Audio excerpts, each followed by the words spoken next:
As I often say, whenever there's an opportunity to bring in what I call an industry leader, and we definitely have one today, I'll do it. I think my role as someone that's been in the business of sports is being able to tap into some of the real network in the industry, nationally and locally.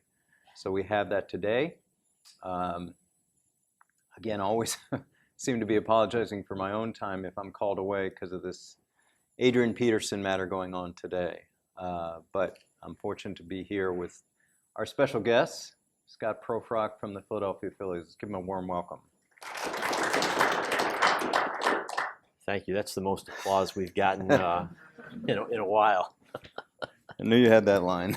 It's been rough lately, and justifiably so. Well, we're not going to hit you with that. You got to take the good with the bad. So, what I like to do is people in the industry that have had successful careers just explain to the students sort of your background and how you got into it.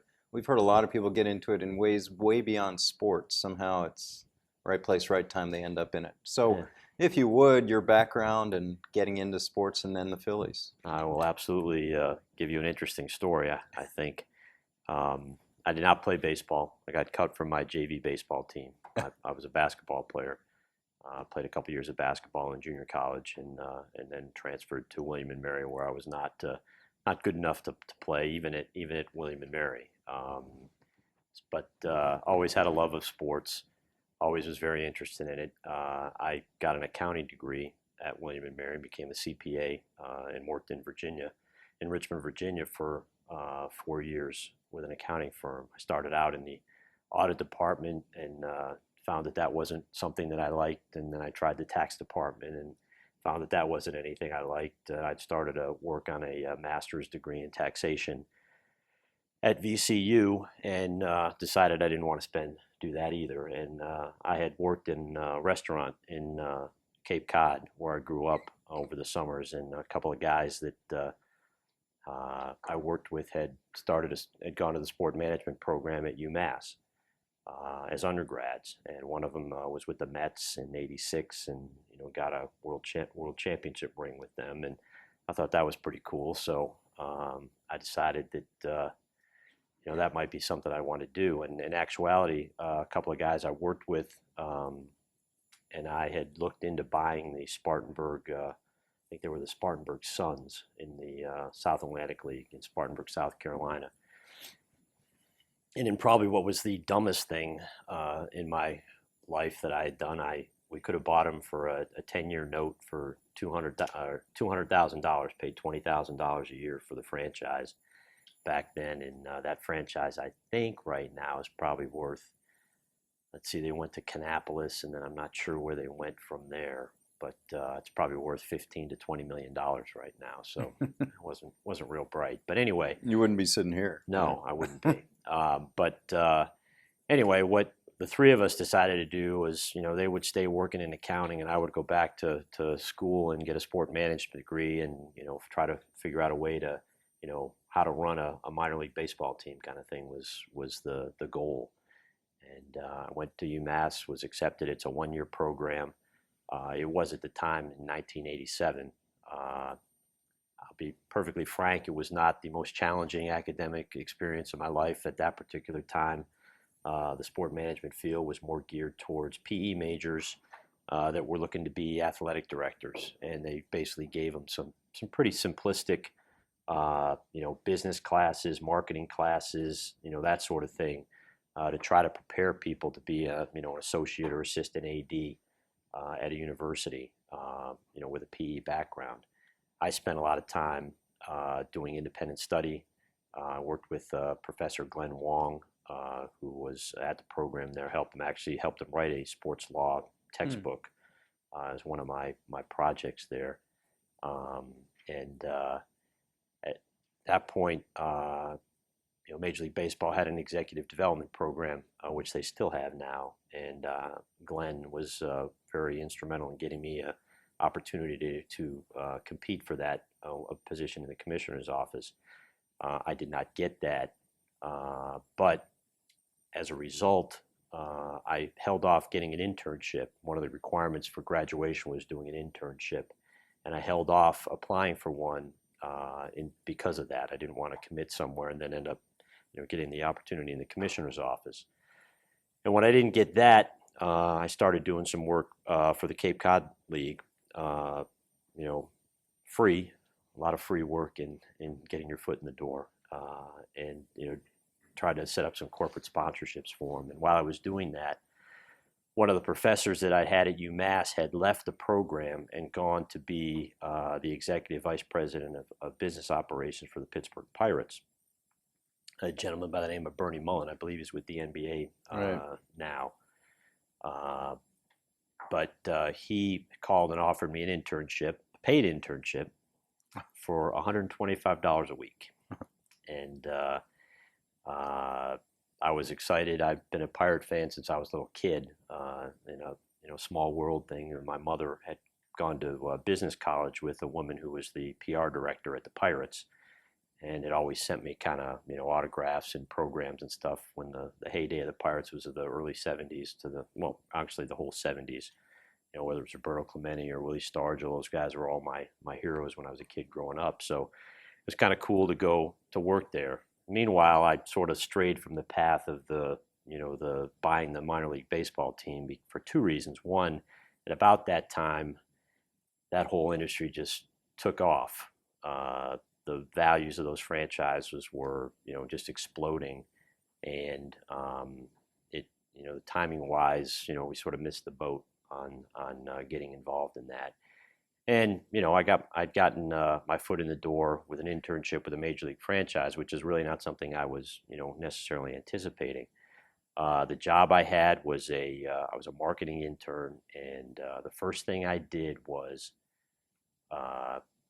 Bernie has this theory he called the escalator theory, and he would look at attendance, and the Pirates, I think they had all sorts of promotions in '86 when he was consulting for them to draw 1 million fans. I think they, I don't know, something tied to fried chicken or whatever. I mean, they did whatever, hook or by crook, they got 1 million fans in the ballpark. But one of the things they did was they did surveys, and they identified that, of that 1 million fans that they drew, there were maybe 300,000 unique individuals that attended the games. And one of the things that Bernie wanted to do was, he thought the best way or most efficient way to increase attendance was not to put billboards up over town that maybe 1 in 10 people had any interest in the Pirates.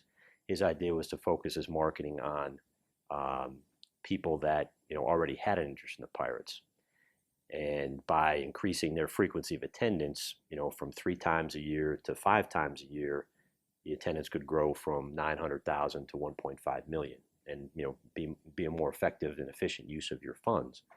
So one of the things that they had was, I don't know if anybody's from Western PA, but there's Giant Eagle supermarkets out there, and they had a KDKA home run contest, and they had these 3x5 index cards that people would either drop in the box at the supermarket or mail in, and there were literally, I don't know, it had to be hundreds of thousands of these things. So the first thing I did, and the other thing you got to remember is, baseball is generally behind the curve from a technology standpoint, and I had, in accounting, I had carried around, and none of you were probably even born, but we had these big portable computers made by Compaq, who's, I guess, out of business now, Hewlett Packard maybe, mm-hmm. But probably weighed 50 pounds, but they were portable, and you carried them around, and so I had some computer experience. In the Pittsburgh, they didn't have any computers, period, when I got there. And anyway, they had just started to use some of it in the baseball department, and it sort of leaked into some of the other departments. So I created a database to capture the names on all these cards. Well, guess who had to enter them all into the database? I mean, so I'm sitting there typing away and typing away and typing away and typing away, and maybe doing a couple hundred a day, as slow as I was typing. I finally convinced him to go to a data entry service to enter them, and And we got to that point, and then those names, obviously people listen on the radio, who have an interest in the product. They were you know turned over to the telemarketing people as leads, and they would use those to try to sell tickets. And it actually worked out. We did a lot of different things, and I was on the business side with my computer knowledge, which was exponentially greater than anyone who was there. I proceeded to go around to different departments and try to build databases that could serve different parts of the company. I did with the broadcasting department. Our broadcasting was in house, and we built a database that tracked the inventory of commercials. They'd been doing it by hand. So they would be able to track, what they'd sold, what they hadn't sold, and be able to print out a log. And then I also worked with the scoreboard operator who, would, for highlights, they wrote down, the tape times on the videotape, which again is irrelevant these days, but they would write down the tape times as to when Barry Bonds hit a home run. So they could go back, and if they wanted to create something for the scoreboard, they would be able to pull it up and do that sort of thing. So I created a database for that. And when they did the highlight video I want to say it was 88 maybe. Yeah, 88. He gave me a little credit on the highlight video, so that was pretty cool. But I did a lot of things in different departments. And one of the other things that I did, Jim Bowden, was the assistant in baseball operations to Sid Thrift, and he had started to use relational database software to computerize their operations on the baseball side, and capture the reports, scouting reports from their scouts, and enter them in, and be able to do different searches and reports on them. And he, as I was going around to different departments, he asked me to help him with some of the things he was doing on the baseball side. And in 1989, I think it was 89, 87, we finished the season strong. I think we won 27 of our last 38 games. And Jim Leland was the manager. Bonds and Bonilla and Drabeck and all those guys were, young guys just on the cusp of being, solid major league players. And 88, we were in the hunt until probably end of July, and then fell off. The Mets ended up winning the division. And then 89, we had some injuries, fell back, and they made a change at the end of 89 and let Sid go.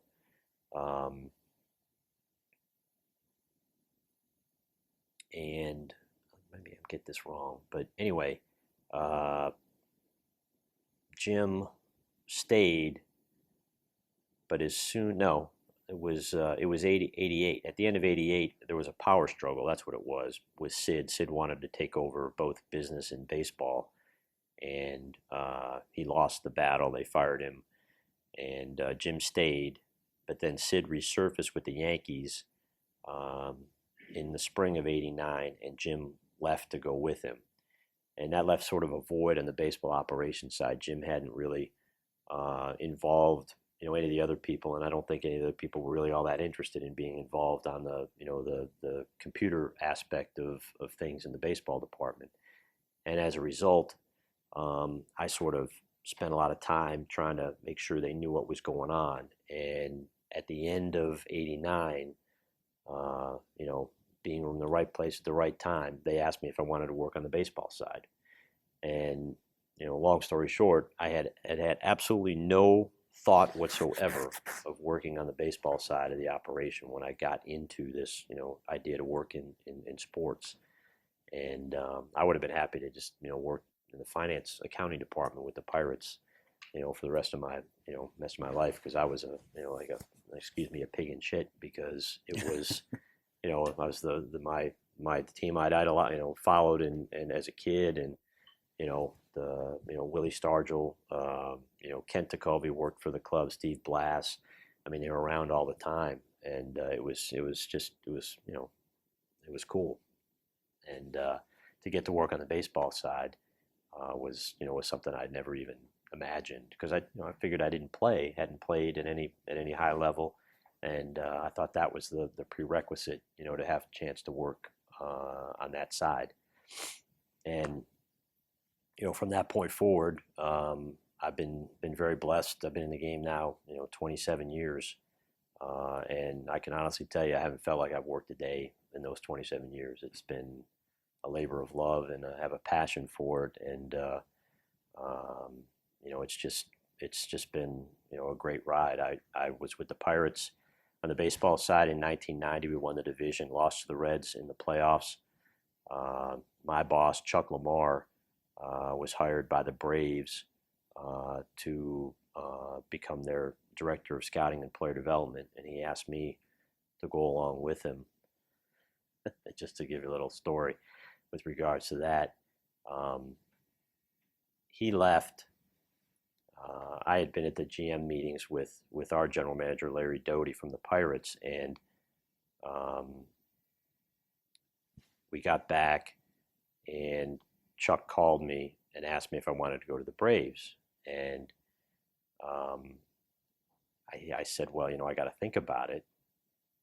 This was like, I don't know, 9 o'clock on a, weeknight. And he said, no, you don't have to think about it. You're either going to tell me yes or no right now. And to know a little bit about the story in Pittsburgh, at that particular point in time, we knew there was no way we were going to be able to keep Bonds and Bonilla and Drabek and all those guys together. It was only a matter of time before they were going to, get too expensive and leave, and they all basically did. But we also knew, from our scouting reports that there was, quite a wealth of talent in Atlanta. And I wasn't married at the time, had no attachments other than, my, feelings for the Pirates. But, he basically, it was, now or never. And I just said, okay, and packed up my car a couple weeks later and drove to Atlanta and started there, which it was, we went. The funniest thing was in '91, we went from worst to first and played the Pirates the next 2 years in the playoffs. And it was a very interesting dynamic with some of my old friends in Pittsburgh and all that. But I will tell you one personal aspect of the story. With the Braves, I was in charge. I was hired as assistant scouting director there, and I was in charge of planning our organization meetings. And I planned the organizational meetings for our spring training complex during Instructional League in West Palm Beach. Well, we didn't think we were going to be in the postseason after finishing last for the previous 5 years, and so we scheduled them for early October. So our guys would be down there in Instructional League. You can kill two birds with one stone and see those guys play. And fortunately, we got to the World Series, and we had to cancel those. But I was in charge of rescheduling them, and I rescheduled them for the Atlanta Airport Marriott beginning in November. And the day, I think we had a parade on Tuesday through downtown Atlanta, and I had an appointment to meet with the sales rep at the Marriott by the airport, and on the same day. And I didn't go to the parade, and I went to the meeting. And when I showed up for the meeting, they're all looking at me like, "Why are you here?" And we didn't win. I mean, that was we finished second. I mean, I'm not, I'd rather win, and then I'll have to go to a parade. But anyway, the woman that I was meeting with, I had only spoken to on the phone, and when she walked out of her office, I don't remember anything the rest of the day. I don't remember what conversation we had. I don't remember anything but looking into her eyes. And when I got back to my office after the meeting, I told a friend of mine who is now the traveling secretary of the Rockies. I said, I met the girl I'm going to marry today. And let's see, 91. 2 years later, I did. So that's a little sideline of my moving to Atlanta. But with Atlanta, we obviously won the pennant in 91, 92, lost to the Phillies in 93. The strike was in '94. In '95, we won the World Series, but in '95, again, and this is a trend that you'll see a lot in any sport, I would imagine, but certainly in baseball. My boss, Chuck Lamar, was hired as the general manager of the expansion Tampa Bay Devil Rays. They were the Devil Rays then. And he again asked me to go along with him, and I don't think it was quite the ultimatum that I got the last time, but it was a great opportunity for me. I was named at that point, I think it was director of baseball administration with the Rays, and was basically, I think I was the third or fourth employee hired there, and was involved in literally every aspect of the franchise there. I was there for 10 years. We did not have a lot of success there. The ownership changed at the end of '05, and I was fired along with Chuck and a couple other people. And I'm very proud of what we did there. I told Mr. Sternberg when we were let go, I said, I know we didn't have a lot of success while we were here, but I think and I think they knew what they were doing when they bought the team. It was an undervalued asset, and that's. But we had accumulated through some bad decisions, but accumulated a lot of good players. And I told him at the time, I said, I'm going to be very proud of what happens here in the next 5 years, because I know what you're left with talent-wise. And obviously they got to the World Series in '08, not long after that. But from there, I was fortunate to be hired by the Orioles and worked there for 3 years. And was party to one of the probably the biggest steals in regards to a trade in the history of the game. We traded Eric Bedard, who was on the second to last year, I think, of his contract, maybe at the last year of his contract, before free agency, and we got Adam Jones, Chris Tillman, George Sherrill, and a couple other guys, Cam Nicolaio and Adam Butler, I think was the other player's name, for Bedard. And I just had lunch with Andy McPhail, who was our GM at the time, the other day, and we sort of rehashed that, because I was trying to figure out exactly how patient we need to be if we're going to move Mr. Hamels. It was a good run there. We built a foundation there. I got the opportunity when Ruben was hired as GM with the Phillies. I'd had a relationship with him over the years, sitting next to him at the GM meetings, and he asked me during Game 5 of the World Series.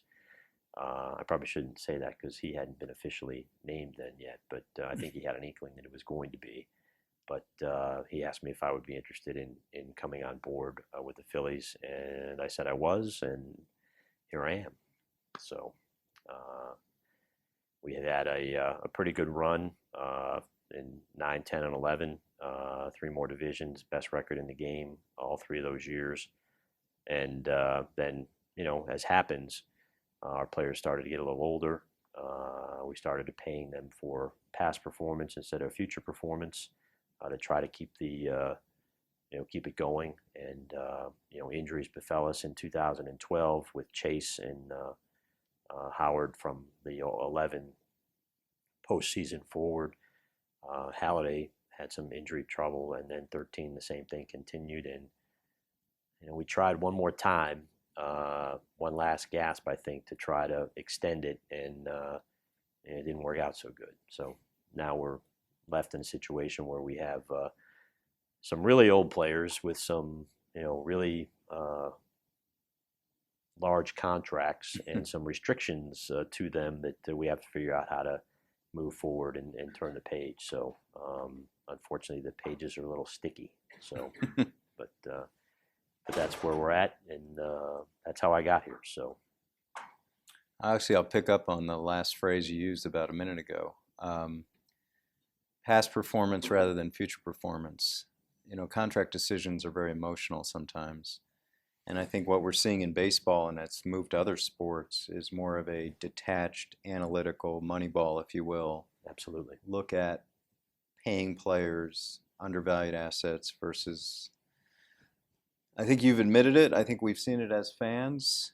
You fell in love with players that everyone fell in love with. Every fan in here fell in love with. And now you're stuck, as you said, with these contracts. So in those decision-making moments on the big contracts, whether it's Howard or whoever, was it a discussion about, hey, are we doing this? Are we paying for an emotional reaction to past performance rather than a pure detached analytical look at what he brings us going forward? Yeah, there's certainly emotional aspects to all of them. I go back to Ryan Howard. I mean, we did Ryan Howard probably 2 years before we had to. Yeah. The thought process, what was going on at the time, if you recall, was Albert Pujols was also going to be a free agent. Teixeira had just signed with the as a free agent with the Yankees, and we had just signed Howard to a 3-year extension, and he'd had a great year in '09. Was MVP of the LCS. Came into camp, worked his butt off, was in good shape, improved his defense. Everything was, and this was, after he had signed, the extension. So we're thinking, well, okay, this guy, gets it. He wants to be good. He's dedicated, that sort of thing. And he is, and don't get me wrong. But our thought was, we need to get out ahead of what's going to happen with Pujols, because whatever happens with Pujols is going to drag him, with him. And we did a 5-year deal, again, 2 years before we had to. And as you look at, I mean, his first contract would have been up after the 11 season, and he was, he ended the 11 season lying on the ground with an Achilles tear. So, who knows what would have happened if we hadn't extended him. However, the other thing that I do know is that at the same time, Albert Pujols became a free agent, signed a 10-year deal for $250 million, and we would have been in the bidding for that.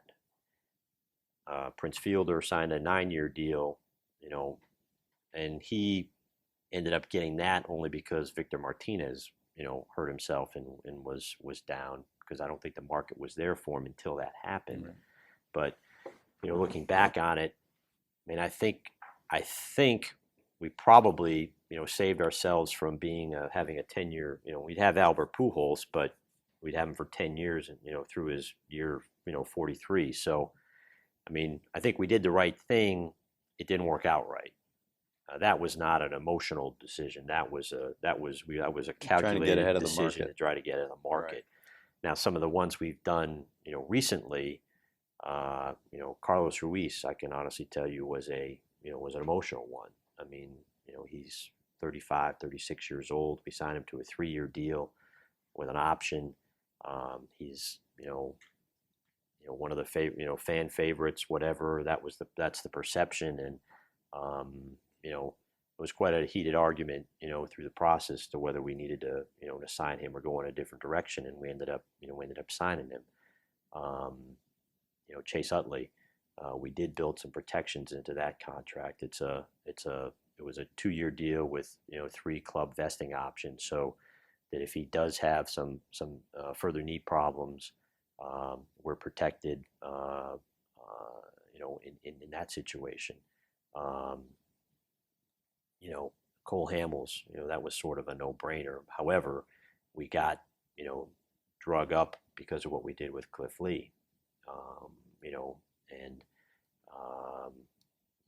we had the opportunity to do something like Boston did. If we'd gone back to 2012, what Boston did with Lester, we could have, flipped Cole, gotten some prospects back, because 12, I think we were 14 games under 500, at the trade deadline, and then Howard came back and we played better, after he came back from the Achilles. But, we could have flipped Cole for some players at that particular point in time, and then tried to sign him back, if that's what we wanted to do. Instead, we went to, the long-term deal with him. So, but Jimmy was a situation where, after 2011, we just finished with the best record in baseball. We lost, obviously, to the Cardinals in the first round of the playoffs, but we did not have a ready replacement for him, and that was one where we sort of let the market, you know, bring him back to us because he was out there looking for a 5-year deal, and he ended up with 3 years and a vesting option, vesting club player option. So, you know, there was an emotional attachment to him, obviously, but you know, he was still playing at a high level and still has played for a high level for the most part with regards to the contract. His offense is maybe down a little bit, but his defense is still, you know, amongst the best in the game. So, you know, there's a hit or miss. I mean, there's some that, you know, quite frankly, for me, you know, with regard to Chase, I would have just made him a qualifying offer and not, you know, entangled us into, you know, a long term. Because for me, you know, after we made the change with Charlie in 2013, that was sort of to me, that's where the window, you know, kind of should have closed. But you know, we decided to go for it one more time, and like I said, it didn't work out. You know, Brandt was a guy that we had at the top of our list as free agent pitchers. I mean, I have a personal relationship with him. Him and my son his son and my son are best friends, and he told me, you know, after he got back from pitching in the postseason with the Pirates in 2013, that he was done. And I told our guys, you know, forget about him. He's not going to pitch. And then I coached basketball. I coached the boys in basketball with him, and he kept, you know, hinting that he might pitch again. And so we went ahead and signed him, and it was a right fit. You know, they didn't make him a qualifying offer, so there was no draft pick compensation attached. It was a 1-year deal. The structure of the contract, that player option, I think it's sort of been overblown that he, you know, turned it down. I don't think he was ever really considering it because we did that in order to protect us against the competitive balance threshold, which we did not want to go over. And that's motivated some of the other things we've done over the last few years when we've been up pushing that limit. But you know, that was just a mechanism to protect us and bring the AAV of the contract down with regards to, you know, the way the competitive balance tax is computed. But you know, he was the best pitcher out there, and we needed another pitcher in the rotation with Cliff and Cole. And you know, unfortunately, he had a hernia pitch. He still gave us 200 plus innings. They weren't the best innings, but he still took the ball, and that has value in our game, obviously. So, but like I said, it just didn't work out, and we're at a situation now where, you know, we've got, you know, our second baseman and shortstop have 10 and 5 rights, so they can't go anywhere without their permission. We've got, you know, Cole has a list of 9 teams that he can be traded to. Ryan has the same thing. You know, I think Bird has 4, and I think Ruiz has 4 teams that they can't be traded to. So, you know, we've got some restrictions and things that we can do, but you know, like we were saying, I think we in a lot of those cases, you know, we paid for past performance, you know, based upon, you know, what they did in, you know, 7, 8, 9, 10, and 11 for us. So it's so interesting for me to hear all this because coming from a background in football, just cut them.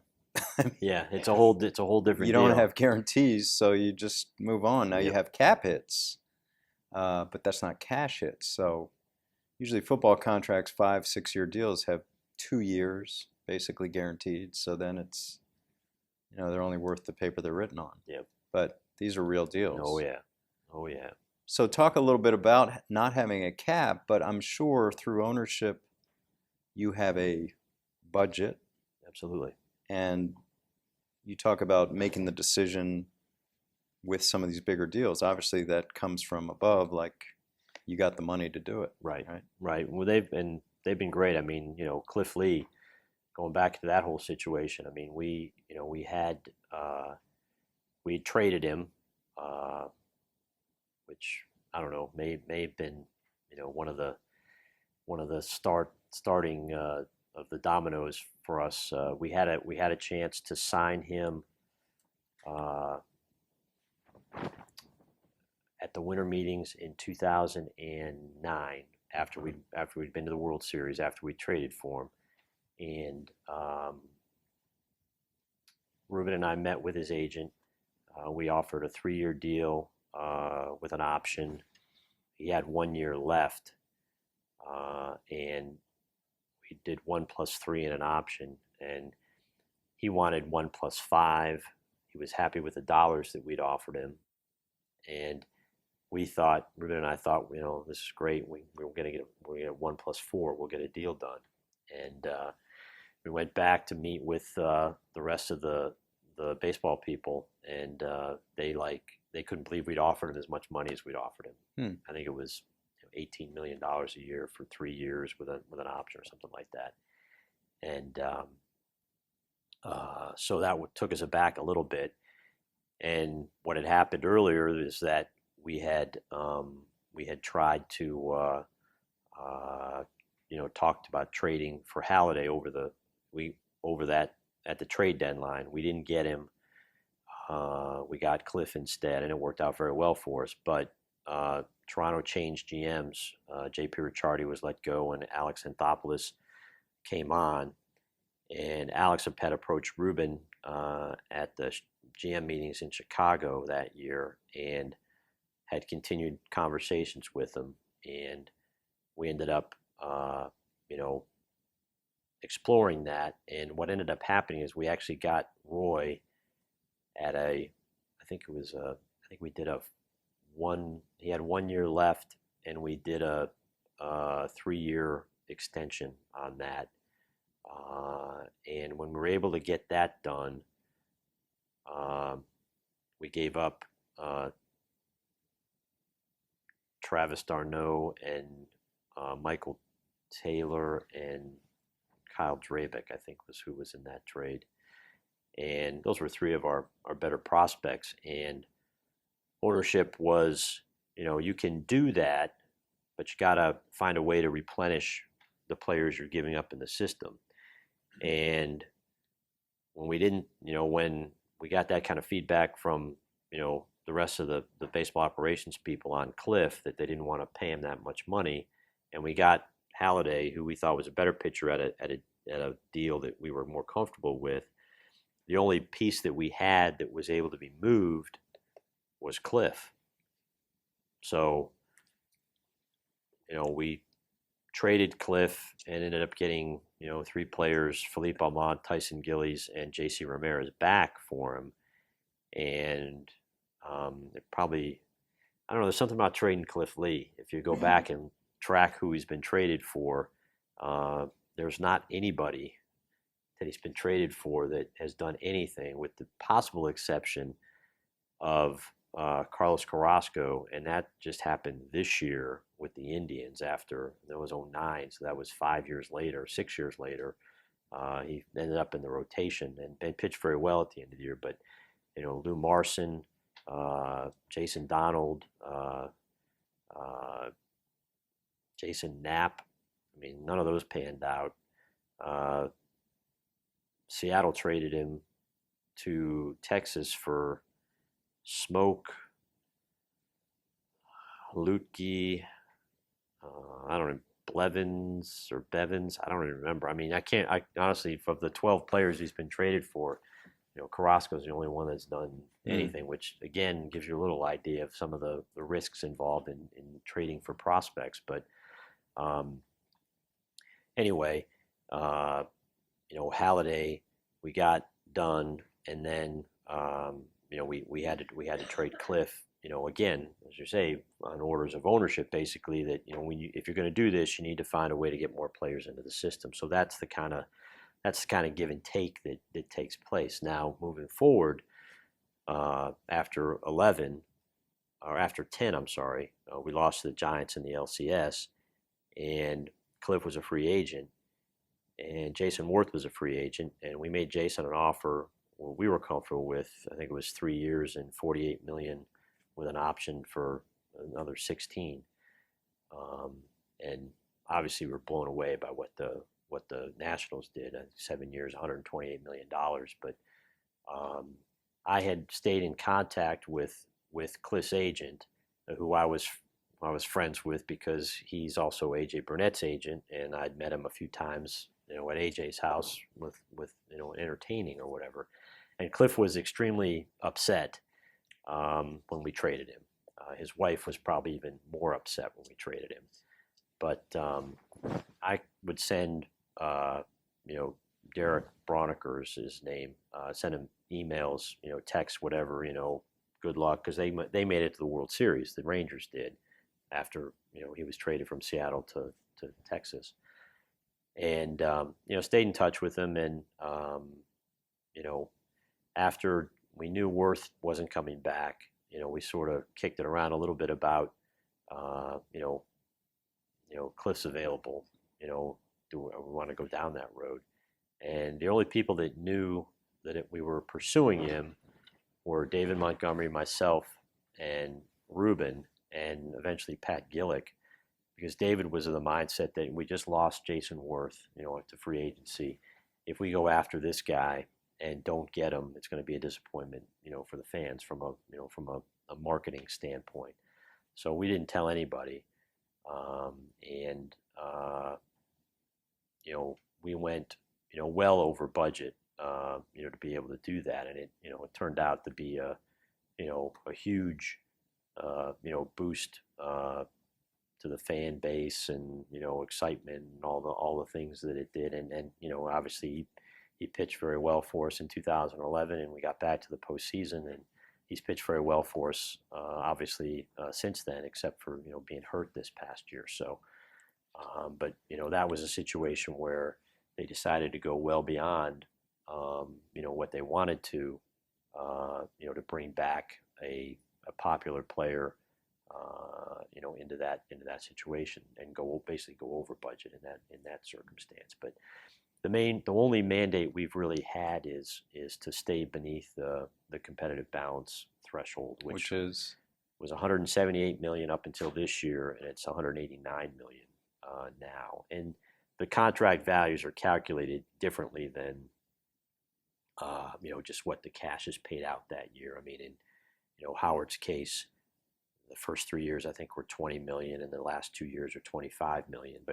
And then there's a $10 million buyout. But so what they've, the AAV of the contract is 25 million. So that's what's charged for that year, whether you pay 20 million or 25 million or whatever. So anyway, that's something that I've been charged with, and we've thankfully stayed beneath it. There's a 17% tax the first time you're over, and it increases to 30, and then I think it's 40 and 50 if the Yankees are paying 50% on everything they're over 189 million, because they've been over it. They're over it all the time. The Dodgers, they're heading in that same direction with their payroll the way it is now too. So, and that's in some people, their minds, it's a cost of doing business for them. I mean, for them to their farm system hasn't been the greatest, and they've made the determination that with the Yes Network and their revenues, the Dodgers with their TV deal, that they can afford to to do those kind of things. So you think it's working? I mean, that's basically your version of a cap. Yeah. You think it's working to include more teams to competitive balance? I think it's the in the past, the only teams that have gone over it are generally the Yankees and the Red Sox. The Red Sox have been under it here recently, and now the Dodgers are over it. So those are really the only teams that it impacts. Is it helping the low market teams at all? I don't think so, but I think what's happening is as the industry revenues are increasing, and revenue sharing, is making making those clubs, whether it's the TV deals and whatever the central fund revenues that they share are, even the Rays had a payroll of close to $80-some million. Some teams have gone to the other extreme. I mean, Houston, I think they went $29 million payroll there a couple of years ago. Now they're saying this year they're willing to increase it by 30 million, but it's still probably going to get them up to about 70 or 80 million dollars. So I think there's I think we see what's going on with the 76ers and the NBA. I think there's some aspect of, rebuilding teams that, take that tack as well. Houston, they wanted the first pick in the draft, for 3 or 4 years in a row. You look at the Nationals, that's how, they got Strasburg and Harper. Even Kansas City, some of their guys, Jeff or Alex Gordon was the first player picked in the country. Hosmer was in the top 10. I mean, that's the other thing that's going on in our game, unfortunately, and it's one of the things we talked about at the industry meetings. We are losing players, athletes to other sports. It's and it's not just us. I mean, you look at the major sports, baseball, hockey. I'm sorry, baseball, basketball, football, and surprisingly, the data we saw, soccer, are all down in participation rates. And the two sports that are, growing the fastest now are hockey and lacrosse. Lacrosse is, I mean, it's an unbelievable growth rate. And I can, living in Maryland, hotbed of lacrosse always has been, but our scout when I was with the Orioles would tell me, 20 years ago, the athletes, would play baseball, and whoever didn't make the baseball team would go out for lacrosse, and it's exactly the opposite now. Whether it's, we've got some things we have to grapple with baseball. I mean, scholarships, for a college baseball team, what has 12 and a half or 13 scholarships to dole out amongst 25 to 30 kids, and the other sports, for whatever reason, I'm sure it's economics, can give you a full ride for obviously football, basketball. I'm assuming lacrosse can do that now. I don't know, but I guess there aren't a lot of expenses involved with lacrosse, but it's amazing. Parents are motivated by that, and when they see the opportunity for kid to get a full ride playing lacrosse, or a quarter or a half playing baseball, I mean, that's a pretty easy decision. And quite frankly, the kids are probably more interested in playing lacrosse than baseball, because we've done a pretty bad job of educating people on the nuances and the intricacies of baseball. There's not a lot of action visibly, but there's a lot of stuff going on, on every pitch. There's adjustments being made, pitch to pitch, and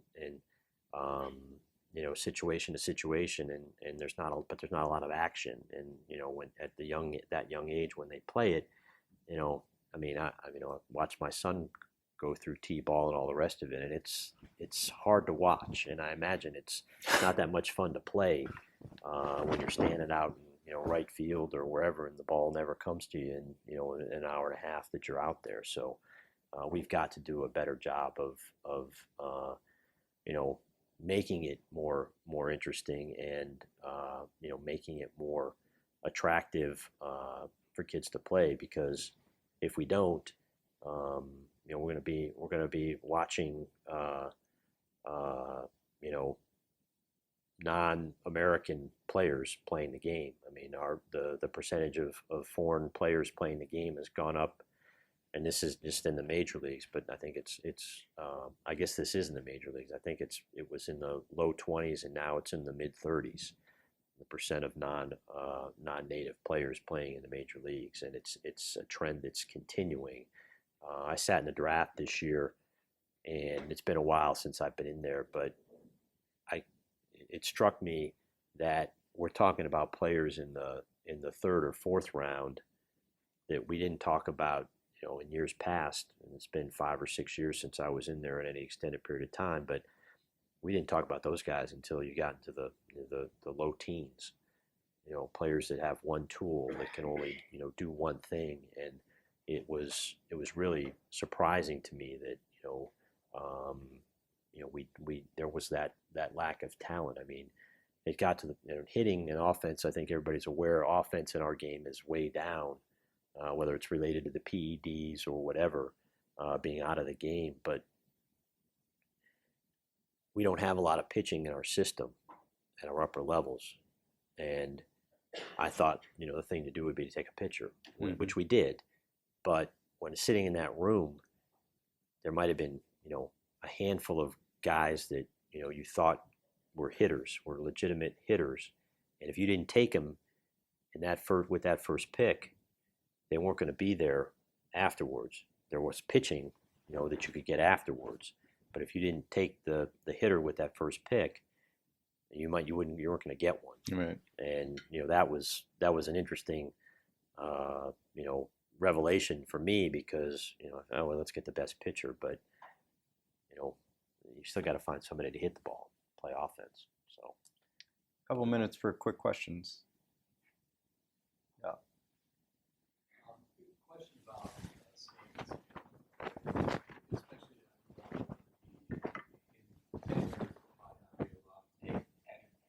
so he's getting $325 million for the next 13 years.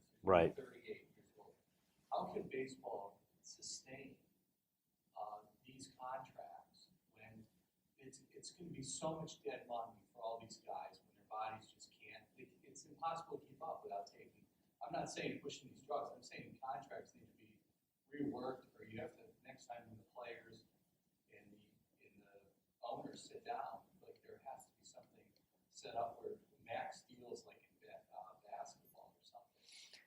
Yeah, we've tried. I mean, there's been attempts over the years to to structure things that are different, but unfortunately, the players' union in baseball is extremely powerful, and the money.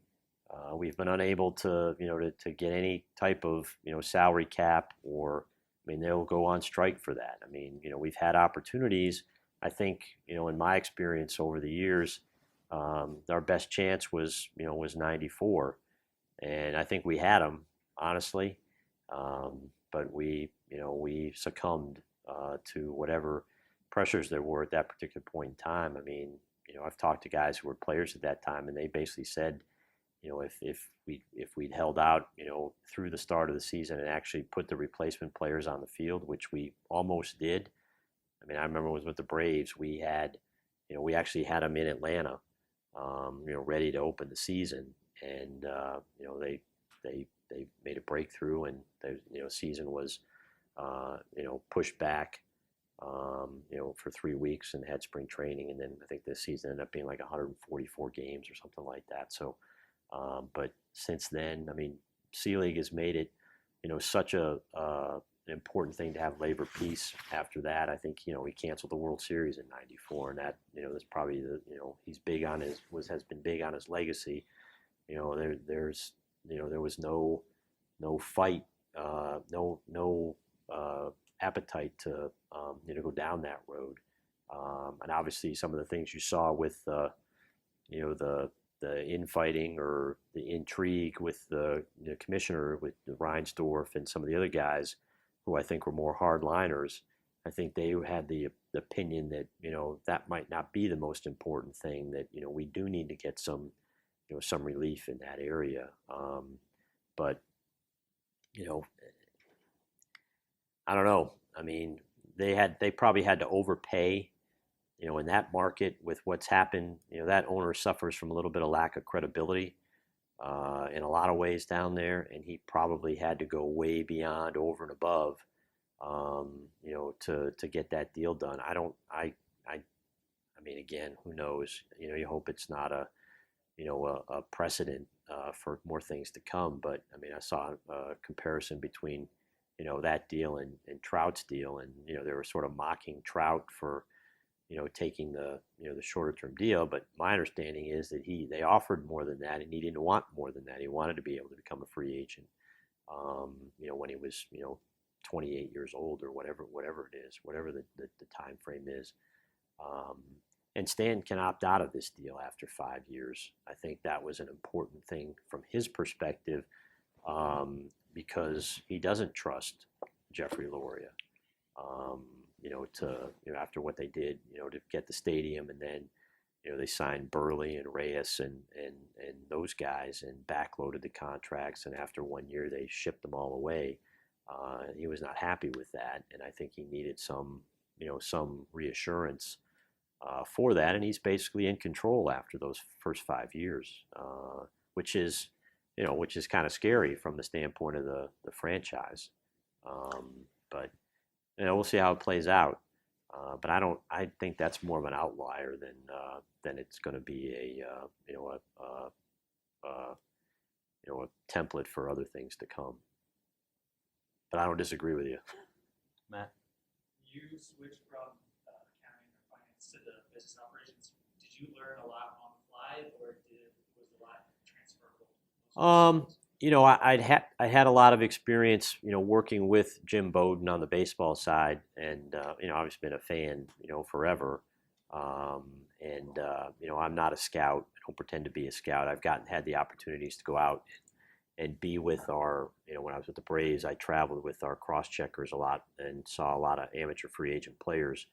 I know enough probably to be dangerous, but the main thing I've learned, in the decision-making process is, and I've been fortunate to work with, 3 GMs that I think one of them's already in the Hall of Fame, and the other 2 certainly will be, John Schuerholz and Andy MacPhail. The most important skill that they taught me was to listen. And listen and synthesize the information. And I've never seen anybody, in the 27 years I've been in the game that's better at it than John Schuerholz, to take the information from his people, know who has, know what their areas of expertise are, know where they're weak, know their strengths and weaknesses, and take that information in and make good decisions, consistently good decisions. And obviously, winning 14 straight divisions is proof of that. So, but that's all I do. I try to listen and try to base my opinions on what I hear from the scouts. Whether it's the passion in their voice or the uncertainty in their voice. When they're giving an opinion on a player. All right, we got to give up the room, but you guys can come down and say hello. Let's give a appreciation. Thanks, Scott. Thank you. One other piece of advice I'll give you, and again, I know everybody, if you want to work in sports, you want to start off at the GM level. I know that's, but if you have a chance to get your foot in the door, whether it's on the baseball side or the business side, don't narrow your focus too much. I mean, I'm perfect proof of it. I ended up on the baseball side, and again, on the business side, started off and ended up on the baseball side. Not by no plan. I was in the right place at the right time. But if you get your foot in the door and you show your work ethic and your willingness to do whatever it takes, people will notice. And so don't set your focus on a particular position that you have to have. Just get your foot in the door, get an opportunity, and then once you get in, that's when you can show what you got. So. Thanks.